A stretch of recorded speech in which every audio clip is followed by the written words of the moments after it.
Fucked up. Okay, I think we're live, dude. Let me just check in the group. What's up, everyone? If we're live, I'm just gonna confirm here. Yep, we are live, guys. So I have someone special. If you guys are on the replay, comment hashtag replay so I can know who's watching this. Give you guys some love. I have someone really special here. This is the type of guy, the type of knowledge he has. Like, you'll only meet these people in person, and I'm pretty lucky that I met him in person recently at an event about a week ago, right? Dream Yeah, 100 just over a week ago. What's up, And Faith? you know what's funny? I'm wearing this shirt too. Dream 100 Con. Somebody tag Brunson and Dana Derricks. Yeah. So you were actually one of the first people I spoke to. I don't know if you remember when I first got to the hotel the night before. I saw Peter Prue at the bar, and then he was talking. You guys were talking to each other. I just sat down, introduced myself, and immediately, right when you started talking, I'm like, this guy. Like, I was throwing out some names and some topics. I'm like, whoa, like you were dropping some knowledge bombs. I was like, how do you know these people? How do you have this knowledge? Like, who are you talking to? Like that type of stuff. Well, thanks for having me. It's awesome. Yeah. So it's gonna be. I'm excited for people to like get to know you because they probably can't get to know you anywhere else if they want to. And I think you do that purposely, right? Like you're behind the scenes. That's what you like. I prefer to be behind the scenes. I'm not a very searchable person. You're not going to find some website of me touting my laurels. You're not going to find me slinging business cards at events or really actually personally very active on social media. So it's fun, you know, when you asked me to come on and talk, brother. I actually got really excited because you know, I do enjoy this sort of thing. I just don't make a point to do it very often. So I appreciate it. Yeah. And I mean, we connected a few nights. We went out drinking a few nights and we had some fun. So this interview is more of like, I just want to get to know you more and, you know, because in these conversations we had, I'm like, man, if people were hearing this, like this could be valuable for someone else. So, you know, people who are watching live, you can just be like kind of a bird on the wall, or what do they call it? Fly on the wall, a bird on the wall, a fly on the wall. On walls too, right? Yeah, I guess if it's like a woodpecker or something. But what's up, Felicia? Thanks for tuning in. So real quick, just so people get an understanding of what you've done, what you do, like where are you at right now? Like you can go back as far as you want. Like what's your story? So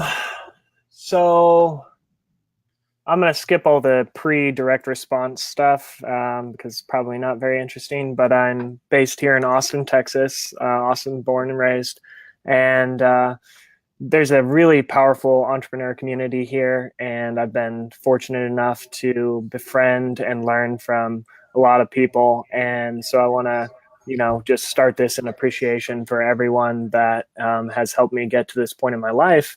And I had the good fortune of working on quite a few different projects spanning quite a few verticals, supplements, eco-green living, survival, water filtration, finance, payment processing, fitness, weight loss, real estate, the whole nine yards. So my story definitely still not done yet, and I'm looking forward to what's going to happen in the future. But at the moment, I'm the wizard behind the curtains for the #1 motivation mindset podcast on iTunes, MWF Motivation with Rob Dial.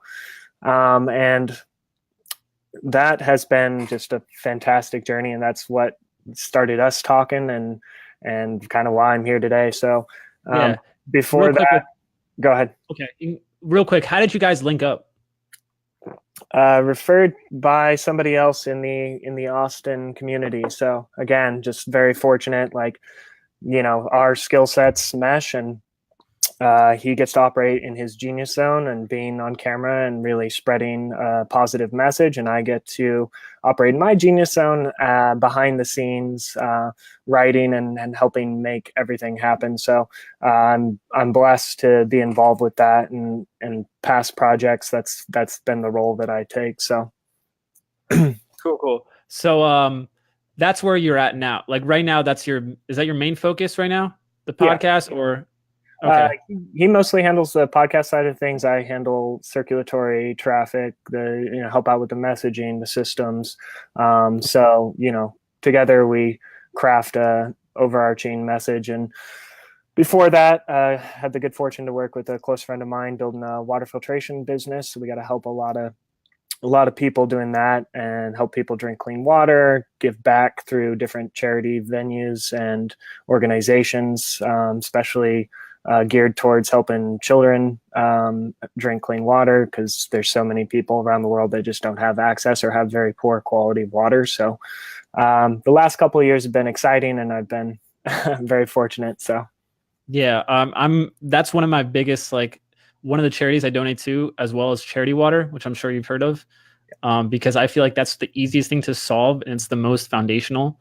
It's so important. Like, we take for granted like how easy it is to get water, but like people in Africa, like they're walking miles every day just to like drink. Like, to me, that's insane that it's still going on. But I want to get, so we're gonna be sharing some cool stuff, guys. Peter, and he kind of like blew my mind when he was sharing it with me. He's gonna go over, and you guys can ask questions during the live if you want. You know, while he's here, ask him questions. He knows a lot of stuff. But he's gonna go over right here the 9 insights to circulatory traffic. So, you know, you guys can apply this for your podcast or literally like anything you're doing online, pretty much, right? Yep, definitely. So, you know, I don't know who's going to end up watching this or who's going to end up being on the live. So I'm just going to go over some fundamental things that I've found and in my experience have been very helpful. The first of which is creating a roadmap for yourself and being very clear on your objectives. And, you know, a lot of times it's easy to get overwhelmed or get hung up on, oh, I have to create a podcast episode, or, oh, I've got to post something on this social media channel, right? It's really easy to get caught up in the doing and lose sight and lose clarity on the overarching objective, right?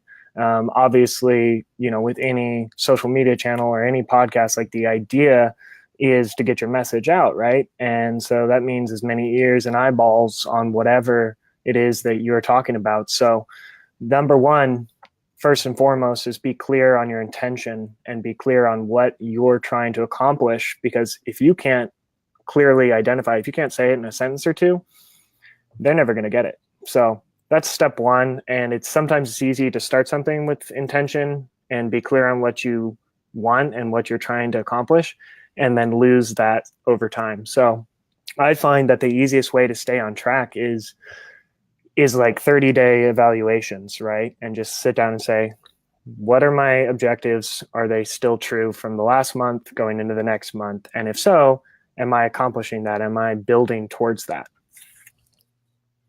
Yeah. What's up, Ryan? What's up, Felicia? Felicia wants to know all the things, by the way, Peter. So don't hold back. Yeah, she wants to know everything. Like, where's your address now? Stalking. What's up, Ryan, dude? Thanks for tuning in. Ryan Helms, he's crushing it right now with this podcast. So I'm sure Peter can give you some tips here. So that was step one, kind of the roadmap and getting clear on objectives. So you said the 30-day evaluation. Are you kind of like evaluating your KPIs, I guess? So metrics are always super important because they're telling you if your energy expenditure is actually yielding results, right? No matter what it is across the board, if you're doing anything and the metrics are telling you it's not working, you have decisions to make, right? Do you pour your energy and time into something that is completely different? Do you tweak and continue? Like, without metrics, you're never going to get anywhere, right? So it's part KPIs, but it's also part like, does this message still resonate with my initial objective? Is that objective still the objective, right? And then, you know, it's taking that data and seeing, okay, well, does the audience feel that way, right? Because you can sit there, it's the old joke of, you can sit there and write 1,000 blog posts, but if nobody reads them, you're just journaling. Go write in a journal. So that's very true. Yeah. You know, if no one's reading them, if your message isn't getting out there, or people aren't responding to it at all, then you've got to make some changes, because the definition of insanity is doing the same thing over and over and over again and expecting different results. So clearly you don't want to do that, because it's a huge waste of time and energy. Yeah. What are your like biggest, I'm sure it's pretty obvious with podcasting, when you guys started out, what were you guys measuring for? Was it downloads? Was it the guest you want, as far as the people you want to reach out to? Like, what was it? So downloads are like the king of KPI for a lot of people. But so Rob actually started the channel before he and I partnered up and has done an incredible job. And that's his genius zone, right? And my genius zone is the circulatory side of things. Like, how does that play with all the other platforms, right? And then is the messaging congruent throughout the rest? So these days, I'm not really focused on, oh, how many downloads did we get on the podcast, right? Like, it's great. Like, I'm all for more the merrier, but like at the end of the day, like it all boils down to does it resonate with people? Do they take action, right? Yeah. And so I'm more focused on the metrics of people's response and seeing, okay, well, here's where the messaging made sense to people. Here's where it wasn't congruent. Here's where people fell off, right? And what actions did they take? Because that helps me build, right? And it helps me create, and it helps me get the message out there even more. So those are the things I focus on. Yeah. I mean, it sounds like, and the goal is to build I forget what book it's from, build your 1,000 raving fans. Cause then once you have that, then your business can survive off that. And you guys I've obviously surpassed that. So moving on to the second thing that real quick. Felicia, I don't know if you just answered this, but she said, she asked, what would be an effective KPI to implement to get your podcast out there? I'm assuming it's downloads, but yeah, I mean, it's kind of like, she says out there. I don't know what she means by out there, but I'm not sure exactly what, and maybe rephrase the question and we'll do our best to answer it. But it's kind of like, with Facebook, you can't take likes and followers to the bank, right? So it's all about what action is tied to their level of social media engagement. But the number one metric for Facebook, for example, is the share, right? You want to get in as many news feeds as possible, and you want the algorithm to recognize that people are engaging with it, and then generate a snowball effect. So hopefully, she said reach set / downloads. Yeah. Cool. Yeah, let's go into tip number 2 or insight number 2. So one of the big mistakes that I've seen across the board and been guilty of myself is trying to cram people into a one size fit all, like putting people in a box. And one of the worst ways you can go about doing that is assuming that they're going to want whatever it is that you're putting out there because it makes sense in your mind. Like, don't get too attached to your own ideas when you're creating. And I found that the easiest way to do that and to gauge people's responsiveness is creating bite-sized consumable content pieces. It doesn't always have to be a 30-minute VSL or some long form or an hour-long episode or whatever. And you don't need, like, the actions tied to that need to be reflective of the audience's response, right? So you don't want to say, okay, well, I'm immediately going to shove you into this thing that maybe you weren't ready for. It's figuring out where they're at along the scale of awareness. And I found that if you can give them lots of little, like, breadcrumbs, if you will, along the trail to figure out like what they actually want, then you'll be able to craft a more powerful message and deliver the value that they actually need. They might not know they need it, but they might go in wanting something else, but you're going to deliver what they need, right? And you can't do that if you haven't figured out what it is, right? So I find that bite-sized little, and they can be anything from like 1 to 3 minute videos, quick, like 10-minute episodes, 500 words here and there, consistency of email, whatever it is, whatever approach you're taking. It really boils down to, is it a massive undertaking and does it take a lot of their time and energy, or is it something small that builds the relationship between you, right? Gotcha. So, how does that process come to fruition for you? Is it like, what platforms are you utilizing for that? Like, because I'm sure every platform, you don't do the content the same and the strategy is a little different. Sure. So yeah. I'm big on Facebook and over email, and then sending like traditional direct response approach and sending people straight to landing pages with, embedded videos and long form so that they can absorb it at their own rate instead of spreading myself too thin across too many platforms. So I've never been like a huge Twitter guy. I've never been a huge Instagram guy. We do have 50 some odd thousand people on Instagram, but it's not really my genius zone, so I don't operate in it very often. But whatever it is that you find is most effective, again, going back to the metrics, is, what you just have to, at the end of the day, consider like how thin do I want to go, right? How much do I want to spread myself thin? Gotcha. So yeah, we can get into number 3. Yeah. Focusing on different channels. The long and short is, you have there's so many options these days, and if you want to focus on Twitch or Facebook, or just capture email and send people emails, or if you want to run Facebook traffic and send them to pages, if you want to just focus on the podcast, like that's, you can't just pick one these days. Like you have to have a follow-up. In order to create circulatory traffic, you have to have multiple channels. The danger that I've found is that people try to do too much, and then they end up doing things very poorly because they're not going into it with a full mind or with enough energy, right? And so they're spread thin, and it becomes a chore instead of something that they're passionate about. So that's the number one downfall I've seen, is people thinking they have to do something. And the reality is that that's just a misconception that people have been fed. So identify which platforms you want to use, which channels you want to use, and you find are most effective.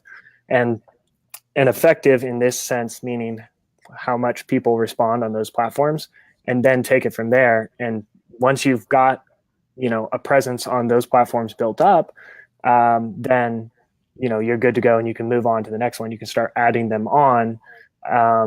Russell Brunson talked about this at the event last weekend, where he's like, don't go too wide, start out with 2 or 3.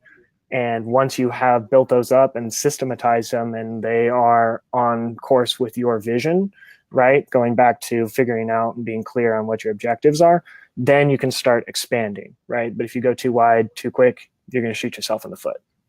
Yeah. I mean, I see that too with people starting, how it literally gives them anxiety attacks, because they're like, how do I do this for YouTube and Facebook and Instagram? Yeah. And it's just like, it's just like causing inaction, which is you never want to be in that state. Done. You'll hear this all over the direct response world. Done is always better than perfect. So if you're feeling overwhelmed, if you're just getting started on anything, whether it's a podcast or drumming up a presence on a social media platform, just realize that it's okay. It's never going to be perfect, especially when you're first getting started. But don't take on too much, or you're going to drown. So. Yeah, I have a quote on my wall too. It says, perfectionism is the fear of failure disguised as a high standard. So I like that. Cool. So that was number 3. Let's get into juicy part number 4. So number 4 is kind of an addendum to number 3, which is time and energy. And if you know me at all, those are the 2 resources I believe you can never get more of. You can never generate more time, right? Unless you happen to be a time wizard. But so what that means for you is, kind of going back to not going too wide too quick, is I found that some of the most effective tools are time blocking, right? And being intentional with your time, just like you would with your relationships, right?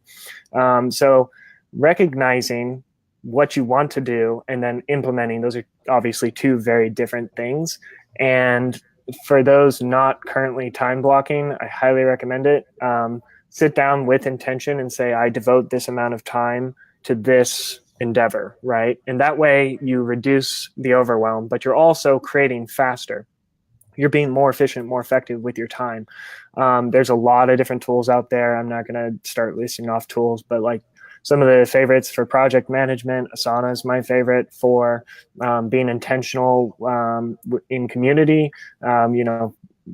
Blocking things out on Google Calendar is the fastest way for me. Whatever works for you, just find what works for you. Test everything out, like whether it's Time Doctor, Asana, whatever. There's lots of different tools out there to help you be efficient and effective, but you're never going to get more time and energy, right? So you have to be intentional with what you have and figure out how things build, right? So you can't just say, okay, I'm going to put together, it's like Legos. You can't just build 2 or 3 little Lego pieces and say, okay, it's done. No, if you're building a spaceship out of Legos, you have to assemble all 87 pieces, right?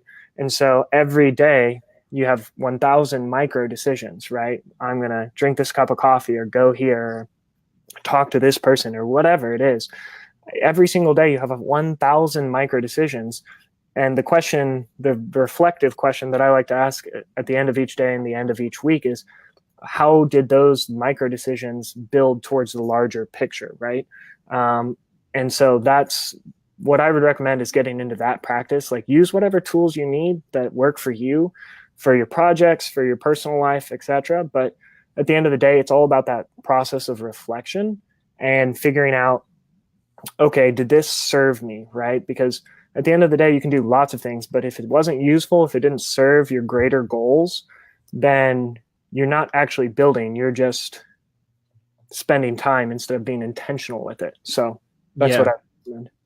Yeah, and I would have to say too that that's so important, because like that, honestly, that's just, it creates momentum when you're like doing the right things in the right order, because it can go the other way. Like, for example, this morning I didn't spend the first few hours right because I was dealing with like personal problems first rather than being intentional about my day, and then that, you know, kind of snowballed into other things, and then I had to catch up for the rest of my day. So yeah, that's super important.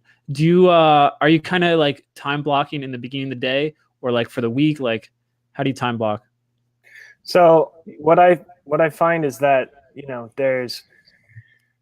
it depends on what your objectives are, but throughout the day I say, okay, well, I want to reach out to this. I break down by category, right? Yeah. My personal, professional, and then self-development. So self-development could be working out, eating healthy, reading, you know, taking a nap. I'm a big nap guy. Yeah, I love naps. We got Mark on, by the way. Mark Stern, guys. Hey, Mark. Yeah, yeah. Oh, thanks for being here, dude. Clickpreneur Summit, guys. Make sure it's free right now, I'm pretty sure, right? If you sign up and watch it live. Post a link later for Mark because he's awesome. Yeah, yeah. Mark is beyond. Yeah, we had a fun time that night on the rooftop.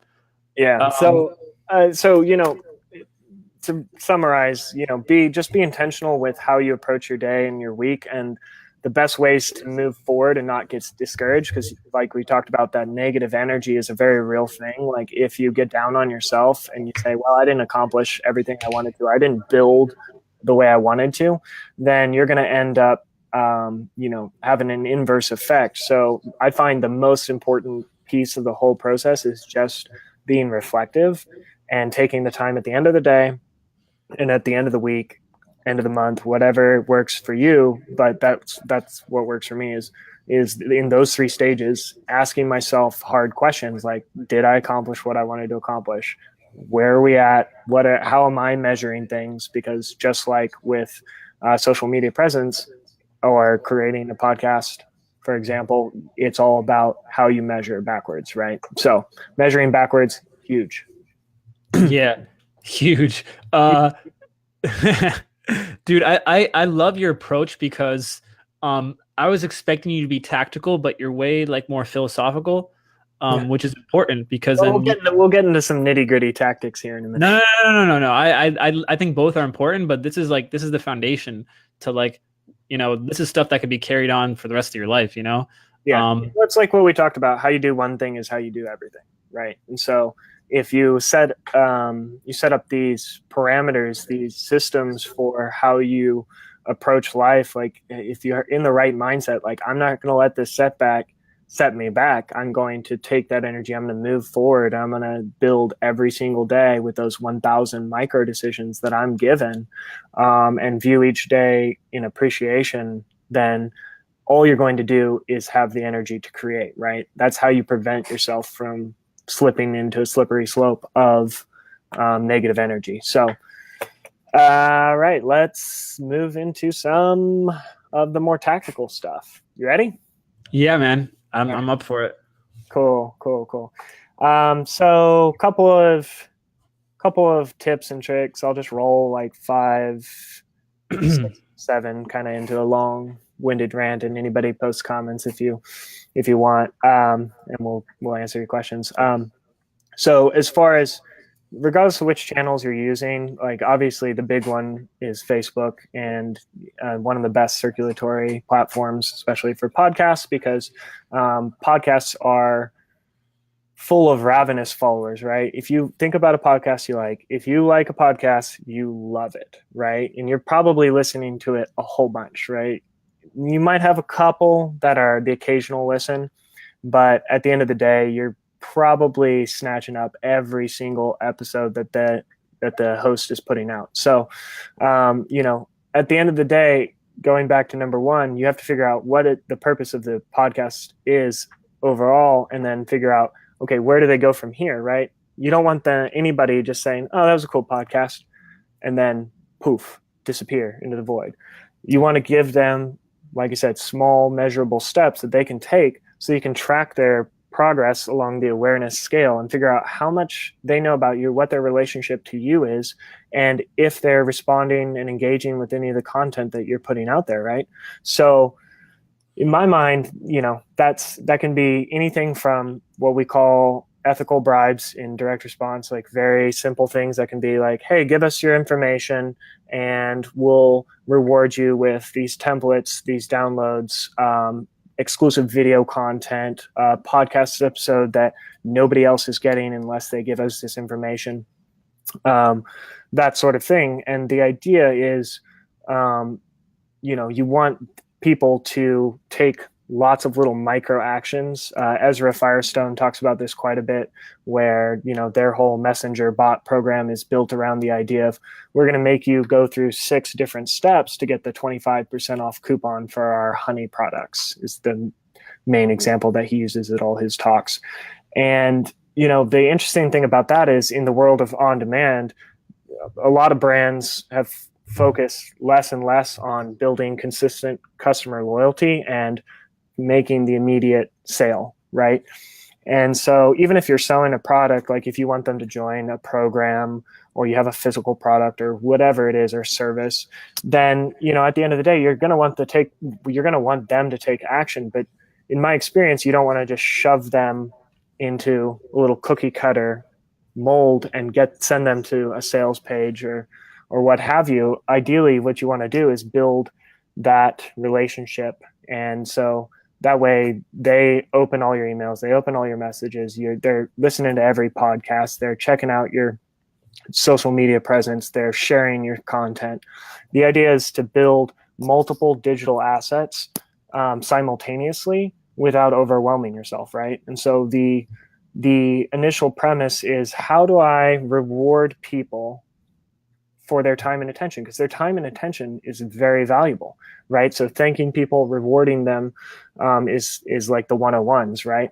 You don't treat people that give you their time and attention like garbage, right? Yeah. That's one, not how you treat human beings, but also, like, out of respect for their time and attention, you want to provide them with quality content.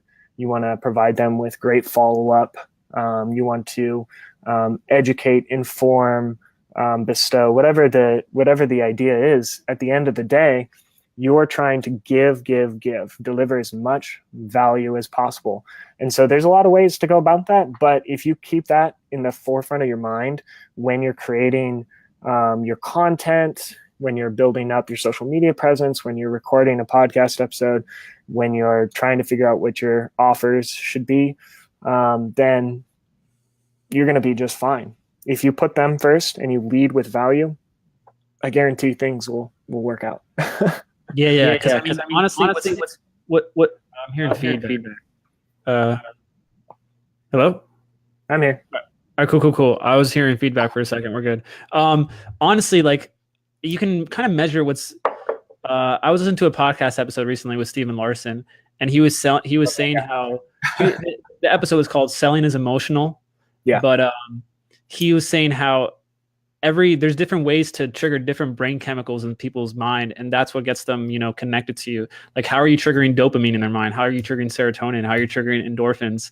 Endorphins is like when you give them homework to do and they get quick wins, like almost like when you go work out and you feel good after. Like, sure. People will connect those endorphins to you, and like the dopamine's like the quick thing, and the serotonin is like status. Yeah. So I'm glad you brought that up, because the interesting thing about that is, in the world of on-demand dopamine, right? Oh, somebody liked my stuff on Facebook, or somebody. It's pretty bad now. It's really bad, actually. Yeah.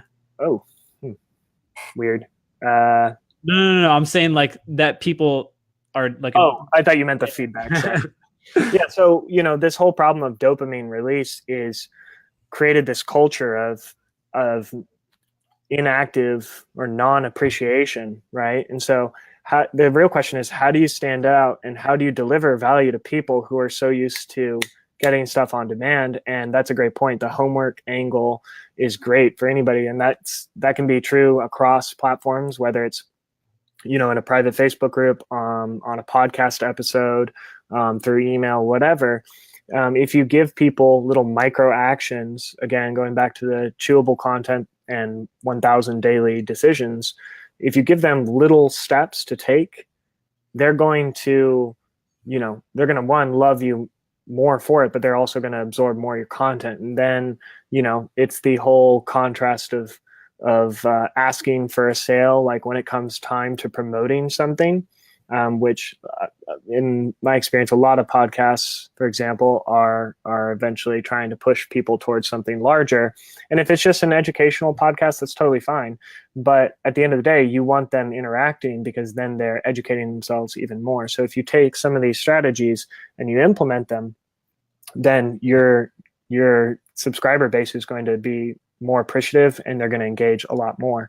So, regardless of how you approach it, whether you reward them, whether it's like free giveaways or access to exclusive content, or you wrote a PDF or what have you, like all these little ethical bribes for their time and attention is just nurturing that relationship. And so the more, obviously the objective is the more that they absorb your content, the more they're going to want to continue to absorb your content, right? And so that's where the metrics side of things comes into play, and it's really important because if the metrics are telling you that, okay, well, up until on touch point 1, 2, and 3, they interacted, they visited this page, they opened that email, they downloaded this video, what have you, then that tells you that they're good up until that point. But if you're seeing a significant drop off between 3, 4, and 5, then you know that either your order is wrong and whatever's in the 4th slot shouldn't be there,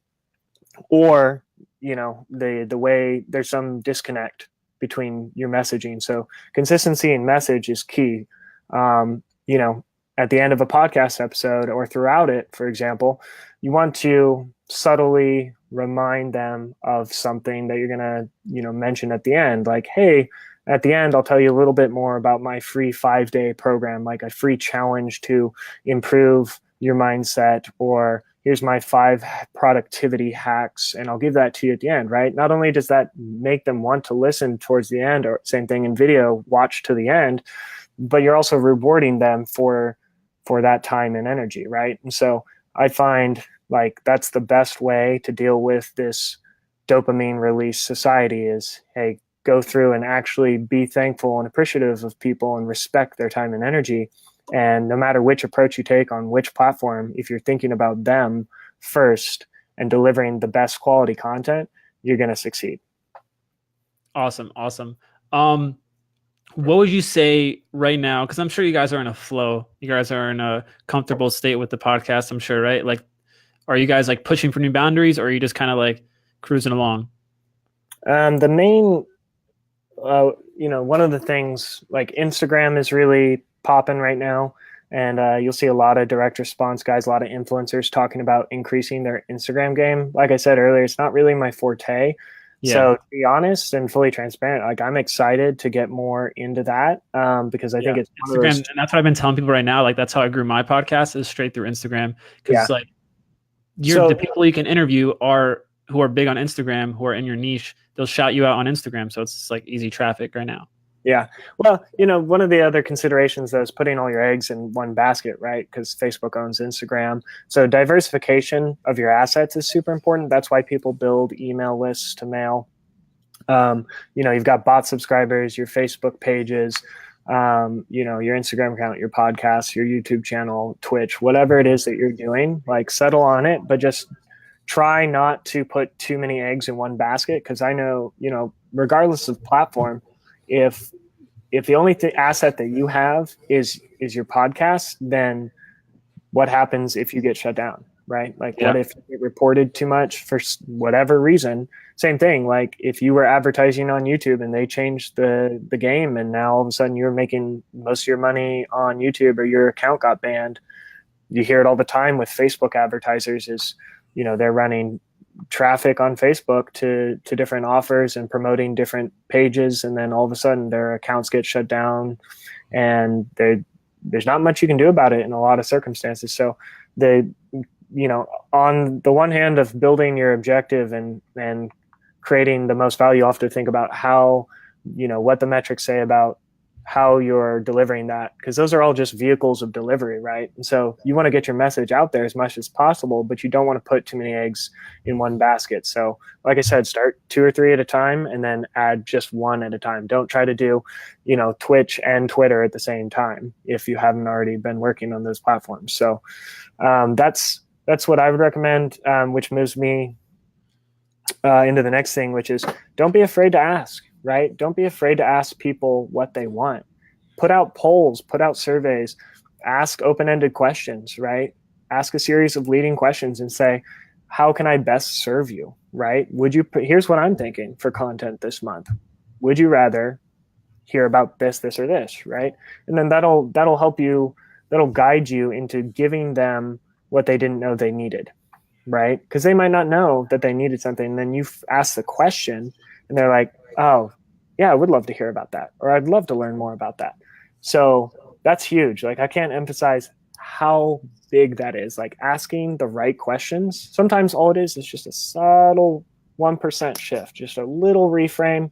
And before you know it, you have people crazy excited and you've got your metrics are through the roof because people are responsive to the fact that you're one of the few people actually asking them what they want. And sometimes they don't know.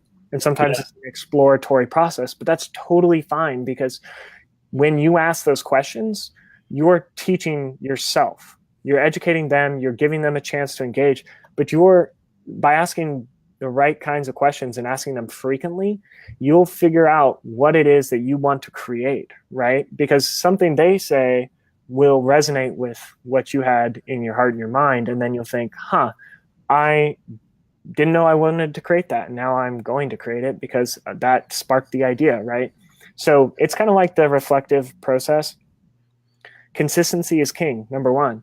2, if you don't already have a list of questions that you ask yourself on a weekly basis, and then separately another list of questions to ask your audience, you're only going to shoot yourself in the foot. Like you have to ask yourself questions and them questions frequently so that you're on the right track, right? Because it's easy to get derailed. But that's what I've found to be the most effective way to not run into any obstacles and to keep on the creative process, like keep flowing. And the easiest way to keep flowing is be clear on what you want to create. And the easiest way to be clear on what you want to create, I've found, is asking people questions, getting feedback. It's interesting you say that because that's kind of where the stage I'm at. I just created like a Google form today. It's like it's a little lengthy. It's like about 10 questions, but I'm not gonna do this a lot. But I'm gonna be giving away like a freebie to everyone in the group. People who are hearing this, you're gonna get it soon. Just a freebie, spoiler alert, breaking news. But it's gonna be like a good freebie. But it's gonna help me. I know how important that is, like asking people, because this is what I tell people who start podcasts. It sucks to have passive listeners. Because then if you don't have that feedback, you don't know what's working, what they like. Like if you don't give them a place to engage or to give you feedback or to like ask questions or to connect with people, like a Facebook group or something, then you're going to miss that engagement. And that's your oxygen, the people who listen to you. So yeah. And, it doesn't necessarily always have to be a series of leading questions or some kind of survey. Like it literally can be just analyzing the data of, okay, well, if you have a call to action on everything, at the end of every podcast episode, at the end of every Facebook Live, on each Facebook post, like it doesn't have to be a huge push towards, hey, go do this thing. That's huge, right? They can be little micro decisions like, hey, just go read this blog post that I did over here, or watch this video I did over on YouTube, or what have you, right? And so there's no specific formula, but it's always giving people the option, because they can't say yes if you don't give them something to say yes to, right? And so if they don't have anything to say yes to, then every day that you're not actively building a relationship with your audience is a day that by default is subtracting from their relationship, right? You're either nurturing or you're letting it fall by the wayside. The same is true in real life with your interpersonal relationships. The same is true with your self-development, right? If you stop reading books, if you stop journaling, if you stop educating yourself in whatever form, podcasts, shows, what have you, whatever it is that you do to better yourself, if you stop doing that and you neglect yourself, then you're clearly not nurturing yourself. You're letting yourself fall by the wayside. So the same is true with any audience across any platform. So always have call to actions. It's kind of crazy that I have to say it, but like I see a lot of big brands that just don't have call to actions. They don't take advantage and don't perpetuate circulatory traffic, probably because they're not clear on the congruency of the message across platforms, right? So they're like, oh, well, I've got my podcast over here and I've got my YouTube channel over here and I've got a Facebook page. And then they don't really interact with each other very much. They don't sync up. They're not getting people to respond, to engage in them frequently. And so, consistency really is king. Like the people say content is king, and that's true because people want to receive the value that you have to deliver, but you're not nurturing effectively if it's sporadic, if it's inconsistent, and if it's not, if you're continuing to do things that the metrics don't reflect. Like if you keep doing the same thing over and over again, well, I know if I just do the same thing, I'll get there eventually. No, people don't, like the metrics are saying you aren't resonating. If you're not resonating, stop, do something different, try something else. Don't go crazy wide. Don't try to do everything on every social media platform, but take a different approach, because if they're not listening to you, or they're not watching you, or they're not reading your content, they're doing it for somebody else. So yeah, I see what you're saying. You mentioned earlier how like Facebook is big for you guys. Is that your fan page, or are you guys utilizing personal profiles at all? Not personal. That's a fan page. We just hit a million people following that page a couple weeks ago. So that's been a crazy fun journey. How's that? Because you have a perspective that I would say 99.9% of people don't have, probably more than that. How is like I wouldn't be me otherwise. Yeah. How do you feel like your reach is on Facebook compared to, the past few months or before that? So Facebook, and if you're following like how the algorithm's been working the last couple months, like you'll hear a lot of people lashing out in frustration, and I found that the easiest way to go about getting people to engage is just getting them to say yes. A lot of times, like very small, say for instance, if you're doing a Facebook Live, getting people to comment below, in stopping and asking questions like, hey, I just talked for 5 minutes about a concept. Does that make sense? Comment, yes, that makes sense below, or whatever, right? And because the objective is just to get into as many people's news feeds as possible, right? The more eyeballs, the more ears that you have, the better off you're going to be. So how do you do that? Like, how do you overcome some of these algorithmic challenges? And the step one obviously is delivering value that people want to receive, having great content and communicating it through a vehicle of delivery that works for them, that resonates with them. And that goes back to the metrics thing, right, that we talked about. And then two is getting them, just like with going back to the micro decisions conversation, it's getting them to interact a whole bunch of little times throughout your Facebook Live, or posting. It doesn't have to be huge, complex things. Like we do a lot of meme posting, ask a lot of questions on the page, and, get people to just comment, because those comments and shares are the two biggest factors for Facebook's algorithm. Is like, hey, how can we ensure that people actually want this in their newsfeed? And so the number one thing you could do for Facebook is get shares, right? And so and a lot of that is simple, like, hey, Facebook Live, for example, hey, as soon as you get on, hey, everybody's on. Okay, go ahead and do me a quick favor. Just ask them to share it. Ask them to comment below. Most of the time, people will, if they are receiving value from you, they'll give back, right? If they don't feel like they're receiving value, they're going to not listen or watch your stuff anyway, right? So Yeah. don't be afraid to ask, because when you do ask, it allows you to build upon that. So like mini series are a big thing that I'm working on right now, is creating, like I said, micro absorbable, chewable content that people care about, that resonates with them. And that, the start of that process is getting them to engage and asking them questions so that they say yes a whole bunch of little times, kind of like with the Ezra Firestone thing. They say yes for Ezra's stuff 6 or 7 times before they're even given the initial thing, right? Like if it's a coupon, they have to say yes 6 or 7 times and visit a couple pages and click on a thing in Messenger bot and what have you, right? Like go through all these hoops to get what they want. But that pre-qualifies them so that when they actually get to the point where they're able to receive, they're ready for it. They want it. They're hungry for it, right? Because ideally, the people that engage with your content, those are your evangelists. Those are the people that are going to tell their friends, their family, everybody. If they've got a network or an audience, they're going to go share your stuff around. Again, boils down to eyes and ears. You want as many people viewing and listening. So those are the people, your evangelists. Like, take care of them, take care of people, but take care of the people that engage with you really well, and don't be afraid to ask frequently. So when you do that, they're going to respond positively because you've nurtured that relationship. You've taken care of them. You've delivered great podcast episodes. You've, asked thoughtful questions on Facebook. You've done great Facebook Lives, etc. Sent out daily emails or whatever it is, whatever vehicle of delivery that you're operating with. If you're doing that and the consistency is there and the value is there, the response will be there. Boom. Hold up. I'm just writing a note. I love it, dude. Hey Shay, thanks for tuning in. I think she's in Australia, dude.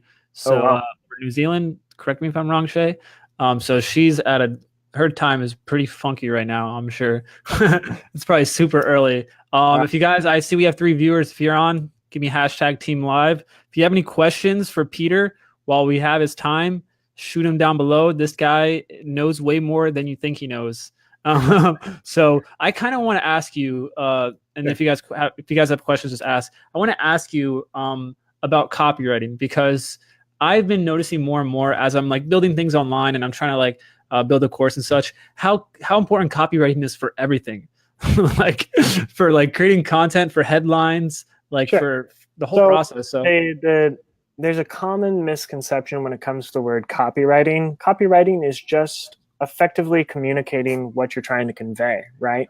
And the art of persuasion is all about giving people what they didn't know they need but wanted. Does that make sense? Like, sometimes people don't know what they actually need, and they think they go into a situation wanting something, and that gives you an opportunity to over deliver. And so, the thing about writing is, whether you're writing emails, blog posts, you're writing a script, you're outlining your podcast episode, whatever the thing is, all you have to do, in my experience, is 2 things. 1, put yourself in the listener or the viewer's shoes or the reader's shoes and think, how would I receive this? Am I going to appreciate the way this is written, or the way this video is shot, or the way this episode is recorded, right?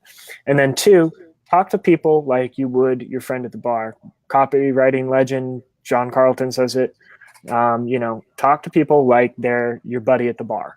And that way, anybody from a 7-year-old to an 80-year-old can understand you, right? Nobody wants to talk to the person they can't understand. Like if you use a whole bunch of jargon that people don't get, or if you're diving into concepts without prefacing, making sure that people understand what you're trying to say, using the right terminology so that it's clear to them, so that anyone can understand it. Like the whole concept of copywriting is dumbing down language and making it appealing. Now you have technical copywriting, it's different, but like at the end of the day, mass copy intended for wide audiences is copy written so that anybody can glean the information, right? Because you're trying to convey information and they want to receive it. But if you make it difficult for them to understand, for them to follow, for them to resonate with, right? If you were just writing from an unempathetic, like unemotional place,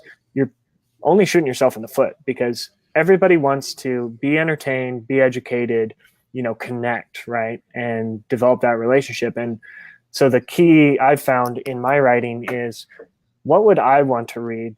What would I want to listen to? What would I want to watch? And putting myself in a place of thinking about them and putting them first allows me to get into flow and write more effectively. Okay, gotcha. I love it. I love it. She said 7:50 a.m. by the way. She's a I'm gonna have to watch the replay. I think we've pretty much run through all the questions. Yeah. She told me she was gonna watch the replay. Thanks for tuning in, Shay. You're a trooper. So I'm about to shoot 3 questions your way. These questions might sound familiar. You might know these questions, but all right. So number 1, I see you got a nice little bookshelf behind you. Are those all your books that you got? It's some of them. Yeah, I'm in my library. So, boom, this is a surprise question. What's like the number 1, like, what is your go-to book that's changed your life and you still think about to this day, where you can still read it and get some nuggets from it? Oh man, that's a hard question. It's actually not in. It's actually in the goofier like sci-fi realm, because when I first read this book, it like really opened up some of the ways that I perceive the creative process, and it's actually, believe it or not, The Hitchhiker's Guide to the Galaxy by Dude, I for some reason I knew you were gonna say that.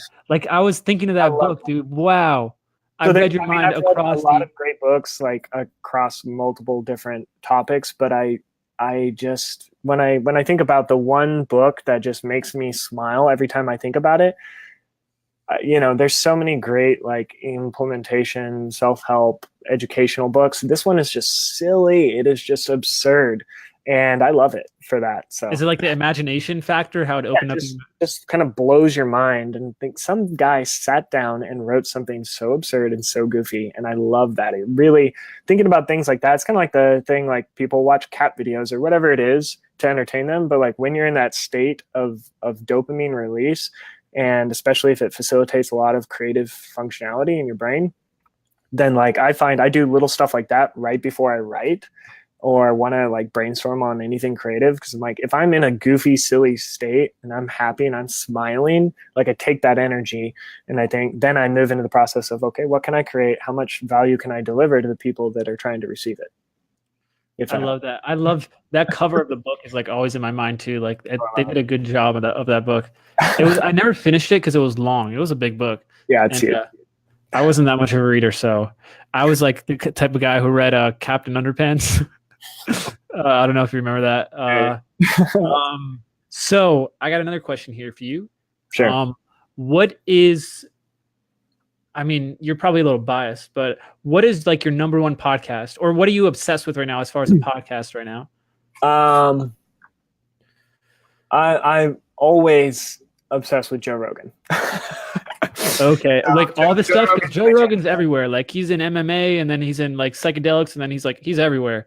All of it. I also like MMA, but yeah, some of the Joe Rogan podcast is probably. You're his ideal listener. Yeah, I'm his ideal listener. Yeah.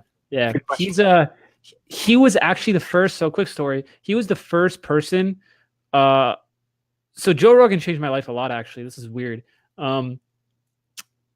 He had, I forget what it was. I think he interviewed Deadmau5 or something, or he was talking about Deadmau5 way like when his podcast first started, way back in the day.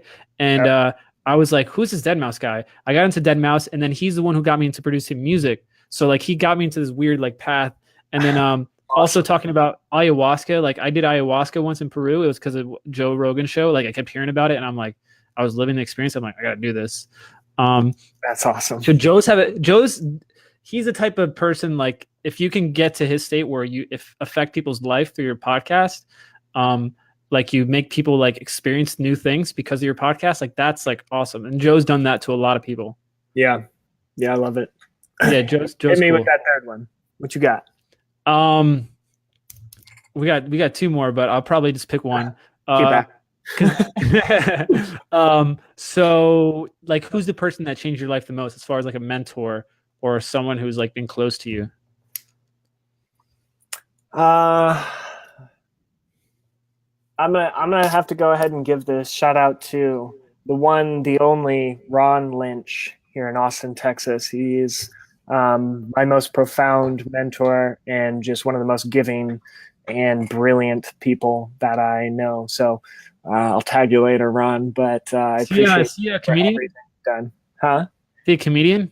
No, he's he's a producer and a writer. So he works. He's worked on a lot of big brands and written so much in his time, and just the way I'd say probably one of the biggest takeaways I've ever received from Ron is thinking about um, what it is you want and not being afraid to go after it, right? Not listening to the little voices. He's one of those people that will say, well, kind of actually along the lines of the theme of the Dream 100 Con where I met you this last weekend is, you always ask yourself the little question of, but what if it fails? What if I fail? Right.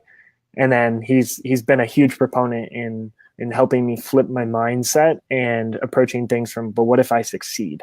Right? What if I do accomplish that? What if I, XYZ, right? Fill in the blank. So I think that's probably the most powerful mindset you could have in general is between the yes and the no's, right? Because you can focus on the negative all you want, but focusing on the positive and saying, well, what if I do succeed, right? And that's where a lot of creativity is born. Like whether you're recording podcast episodes or doing a Facebook Live or writing an email or whatever it is, trying to get out to your audience and the people that need the value that you're delivering. If you have that self-doubt, if you listen to that little voice, you're failing yourself and you're failing them. And there's lessons in failure. Like that's probably the other flip to that coin is he always says, fail fast and fail upwards, right? Don't be afraid to fail, but take your failures and apply them so that you can be better, you can do better. So I love that. Yeah. I mean, one of my favorite quotes that I've been using for a while now that's kind of in the same vein is like, what was it? You can't lose if you don't quit. Like that's something that's always stuck in my head. Like how are you gonna lose if you just keep going? Like who cares if you win or not? Like you just can't lose, and that's the goal. I mean, failing happens along the way, but that's something that I like to say. I think it's Sarah. It's Sarah Blakely, the founder and owner of Spanx. Yeah. Who tells a story of her father would come home for dinner, right? They'd all be around the dinner table and he'd go around and he'd ask, okay, how did you fail today? What did you learn? Right.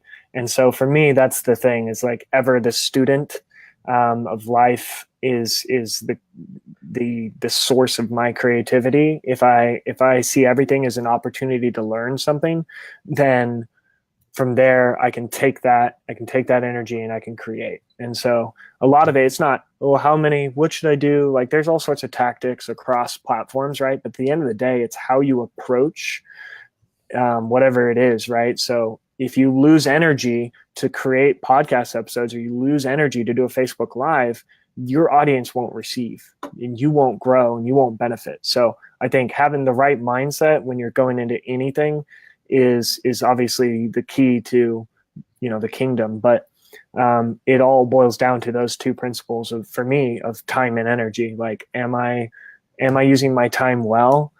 Am I using it wisely? And how am I expending my energy? And how am I using those two principles to give back to the people in my life or in my audience, right? So yeah, I love your mindset. I'm gonna have to listen to this again to kind of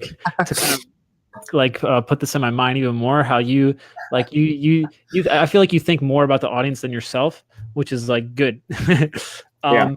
Shay, ask a questions real quick before we wrap up. If you guys have any questions before we wrap up, drop them down below. And if you made it this far, give me a hashtag Showtime, because then you're a trooper. So she asked, I help people with those little voices, and it's not even a question. I help people with those little voices, and more people are scared of success. Yep. So that's, before we wrap up, I'll touch briefly on that. It's, the funny thing about success is the measure of it, right? How do you define success? Is it, oh, I got this number of Facebook followers or podcast downloads or whatever? Like, how many lives? In my mind, it's how did I grow? One, right? Because you can't give if your cup is empty. Like, if you are depressed or angry or sad or whatever the thing is, unhealthy, whatever it is, like, you can't give if you have nothing to give, right? And the world needs what you have to give. Like, if you're out there creating, that's like, done is always better than perfect. Going and creating is like, getting out there and doing it is one of the biggest and hardest steps to take. So if you're out of energy and you can't give anymore, then you have to take care of yourself, get your mind right, get your body right, etc. And step two is, like you said, it's living in appreciation for, what I have. And when you live in that appreciation, you're able to create and to give more. And when you give, that people are drawn to that. They're attracted, like, not to get like too woo or whatever, but they're attracted to the energy and the value that you're delivering. Like, that's how you build a ravenous audience, whether regardless of platform, whether it's a podcast episode, whether you're building up a Facebook presence, whatever, Twitch following, doesn't matter, right? If people want to engage with you, they will, right? So give them a reason to do it. Cool. So we got some hashtag showtimes. Thanks for the love, guys. Shay asked, what's one of the podcast names? Peter's MWF. My business partner is Rob. Dial is the host. MWF Motivation, Monday, Wednesday, Friday Motivation. The Facebook page is under Rob Dial Jr. I was wondering what that standing for. Now I know. Monday, Wednesday, this long to figure out. MWF Motivation. So it's literally you guys publish Monday, Wednesday, Friday? Right. And then Facebook posts are done every day. Instagram posts done every day. Okay. I'm going to have to funnel hack you guys a little bit. Awesome discussion, Peter and Daxie. Thanks, Paul. Thanks for staying this long, dude. I think you're on the whole time. You're a boss. You're the winner. You're the winner. Yeah. What do you want, dude? Like, do you want an Amazon gift card? Let me know. Cool, guys. Thanks for tuning in. Give me a hashtag Peter's awesome if you like what Peter had to say. I'm boosting this. Thanks for letting me go on one of my rants. Yeah. I want to recap with you probably 2 months from now or so. Let's do it. If that's cool. Yeah, absolutely. Cool, man. I'm going to end the broadcast here, guys, but thanks for tuning in. I have some more interviews coming. I have an interview coming tomorrow, guys, with Justin Saunders. And then on Friday, I have an interview with Andrew Deich, who has his podcast is blowing up too. So yeah, guys, take care. Bye, guys.